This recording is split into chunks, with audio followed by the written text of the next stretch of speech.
Dozens of people were killed after a Russian missile struck the Ukrainian city of Sumy. U.S. President Donald Trump's administration has announced that smartphones and computers have been excluded from global reciprocal tariffs. Pope Francis made a surprise visit to St. Peter's Square on Palm Sunday, greeting over 20,000 faithful to kick off Holy Week celebrations. Over 30 people were killed after a Russian missile struck the Ukrainian city of Sumy, local officials say. 2 ballistic missiles reportedly struck the heart of the city as people gathered to celebrate Palm Sunday. Local media report that dozens were killed and 84 more injured, including 10 children. Ukrainian President Volodymyr Zelensky said rescue efforts were ongoing and described the attacks as horrific, adding that only filthy scum can act like this. He also called for a strong global response to the attack. Palm Sunday is a Christian holiday celebrated a week before Easter. Many Ukrainians attend church on the holiday. The strike comes less than a day after Russian and Ukrainian top diplomats accused each other of violating a tentative US brokered deal to pause strikes on energy infrastructure, underscoring the challenges of negotiating an end to the 3-year-old war. This time when President Trump suggested Russia and Ukraine's foreign ministers traded blows, accusing each other's countries of violating a US-brokered limited ceasefire. Sergei Lavrov and his Ukrainian counterpart Andrei Sybiha have both accused each other of targeting energy sites in recent weeks. The blows were traded as the 2 top diplomats spoke at separate panels at the Antalya Diplomacy Forum in Turkey. Lavrov says that the Kremlin has stuck to its word and not targeted any Ukrainian energy facilities since the 18th of March, when Putin agreed to a partial truce in a phone call with U.S. President Donald Trump.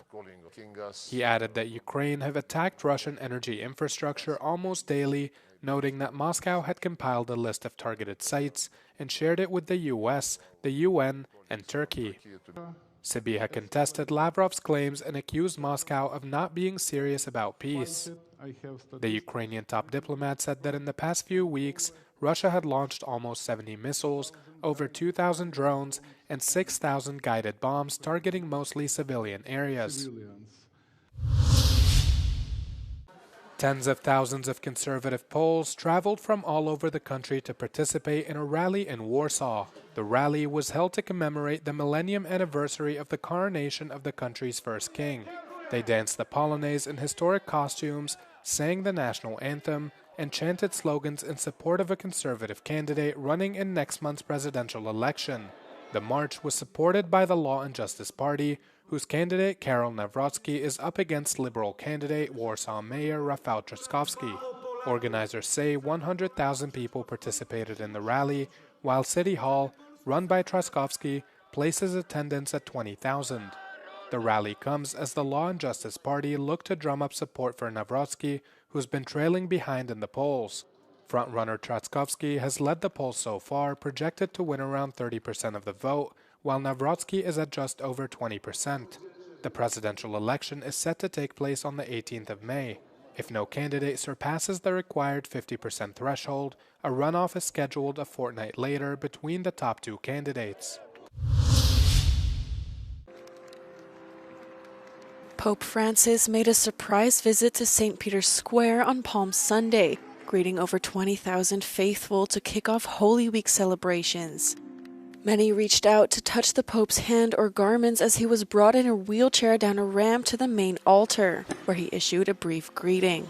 Buona domenica delle palme. He is entering his 4th week of recovery after a life-threatening battle with double pneumonia, for which he was hospitalized. He has not spoken more than a few words in public since his release.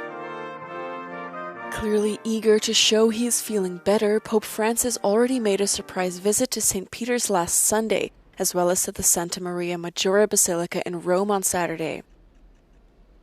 The Vatican said it was waiting to advise on what role he may play in upcoming Holy Week events leading up to Easter Sunday.